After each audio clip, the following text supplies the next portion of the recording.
अब मैं आज इस मंच पर इस बात से भी प्रसन्न हूं और दैनिक जागरण को पुनः एक बार बधाई देता हूं कि आज इस मंच पर एक ऐसी रचनाकार हैं जो पहली बार किसी बड़े मंच से कविता पढ़ रही हैं। वो जयपुर से हमारे बीच हैं। ऐश्वर्या शर्मा उनका नाम है और सौभाग्य उनका यह है कि उनके पिता और उनकी बहन दोनों इस सभागार में बैठकर कविता सुन रहे हैं।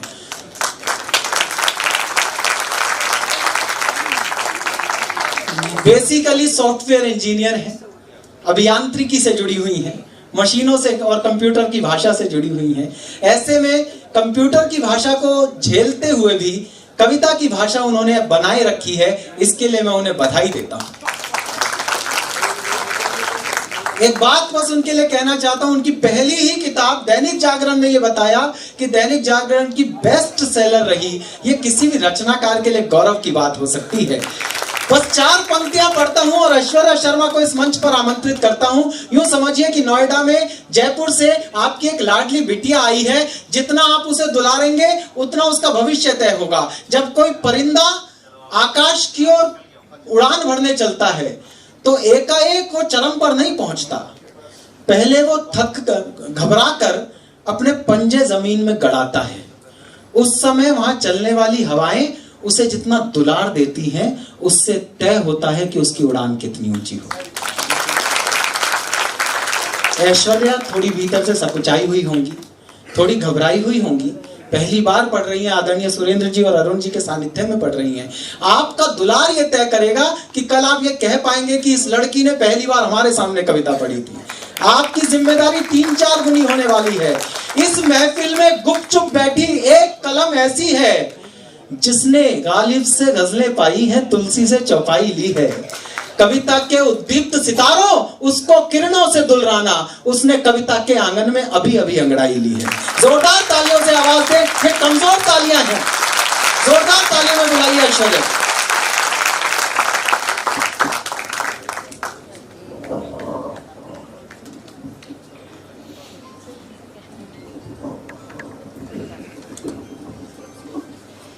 सभी को मेरा प्रणाम और चिराग सर का धन्यवाद कि उन्होंने इतना बेहतरीन तरीके से मुझे भी यहाँ पे मंच पे बुलाया है।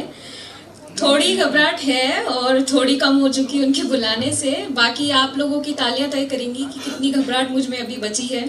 स्वागत बच्चे, स्वागत। तो जब भी मैं कहीं अपनी कविताएं पढ़ती हूँ, आज से पहले बहुत छोटे छोटे मंचों पर मैंने अपनी कविताएं पढ़ी हैं, तो जब भी मैं कहीं कविताएं सुनाती हूँ अपनी, तो गीत चतुर्वेदी जी की 2 पंक्तियां मुझे हमेशा याद आती हैं। वे लिखते हैं कि कोई तुम्हें सुन लेता है तो इसमें तुम्हारे कहने का गौरव नहीं, सुन लेने की उसकी इच्छा का गौरव है। क्या बात है, वाह। और आप सभी यहाँ मुझे सुन रहे हैं, इसके लिए आप सभी का सबसे पहले मैं धन्यवाद देना चाहती हूँ। तो जब भी हम कहीं प्रेम की बात सुनते हैं या प्रेम शब्द का जिक्र सुनते हैं तो हमारे मन में बहुत सारी अलग अलग परिभाषाएं आती है, उसकी अलग अलग रूप आते हैं। कभी प्रेम गीत बनकर गाया जाता है तो कभी आंसुओं में बह जाता है। तो इसी भाव पर मेरी पहली कविता है। स्वागत।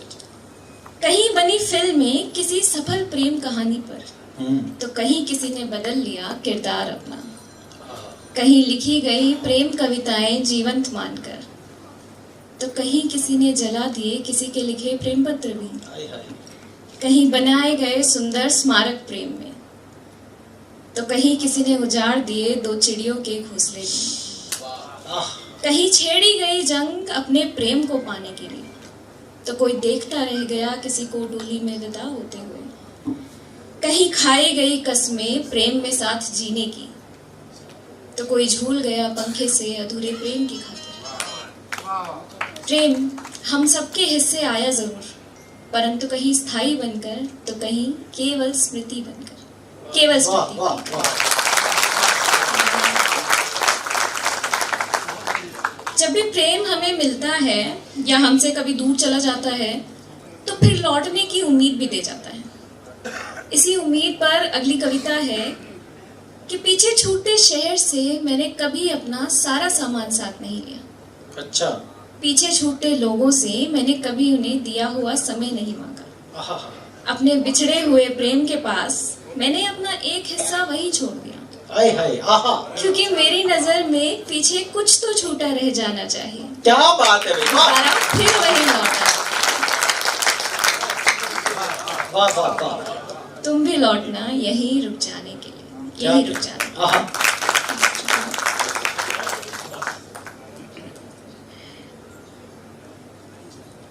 पर जब प्रेम हमें लौटने की उम्मीद दे जाता है तो बदले में प्रतीक्षा भी देता है।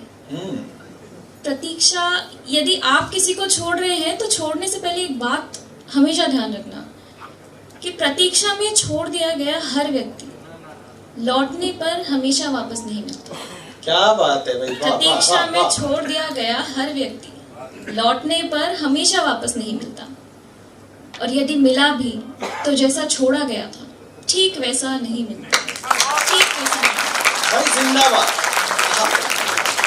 वाह। बहुत शुक्रिया। अगली कविता है कि हम सभी को अपने जीवन में एक ऐसा व्यक्ति की तलाश होती है जिसके सामने हम खुद जैसे बनना चाहते हैं। बाकी दुनिया के सामने हम फिल्टर बने घूमते हैं, किसी के सामने कैसे, किसी के सामने कैसे, किसी के सामने अच्छे, किसी के सामने बुरे। बहुत तरीके के फिल्टर हमारे जीवन में रहते हैं जो हम सबके सामने रखते हैं, पर एक ऐसा व्यक्ति हम जरूर चाहते हैं जिसके सामने हम खुद के जैसा बनना चाहते हैं। बेशक। इसी भाव पर अगली कविता है।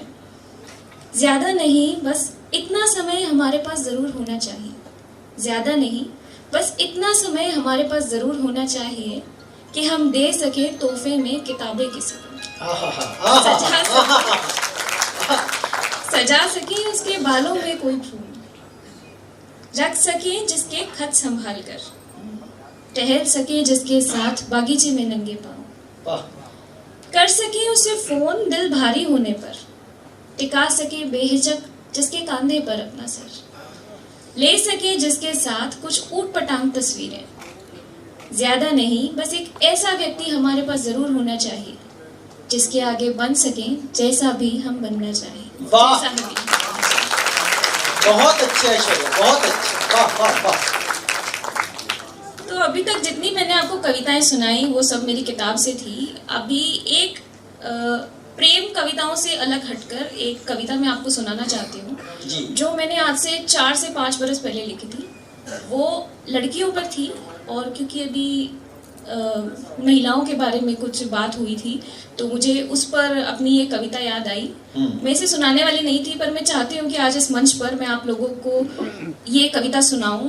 कविता नहीं, बेसिकली एक सवाल है। वो सवाल, कविता ऐसी है कि कुछ लाइनों में ये कहानी मैं आपको यूं सुनाती हूँ।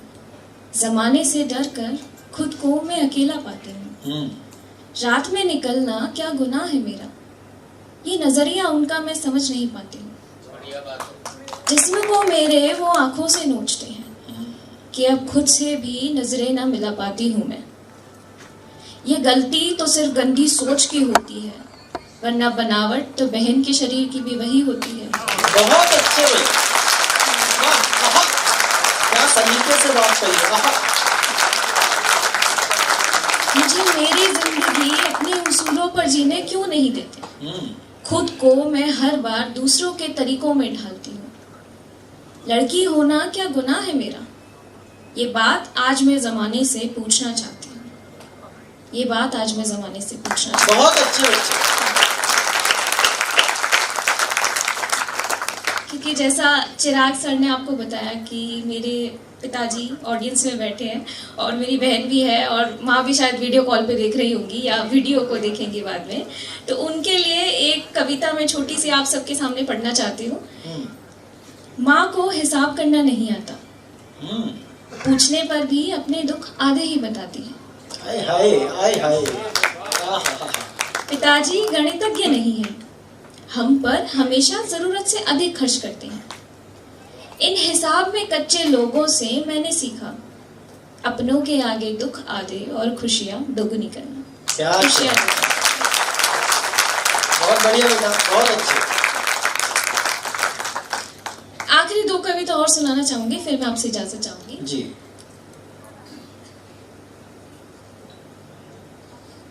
ये कविता लड़कियों पर ही है।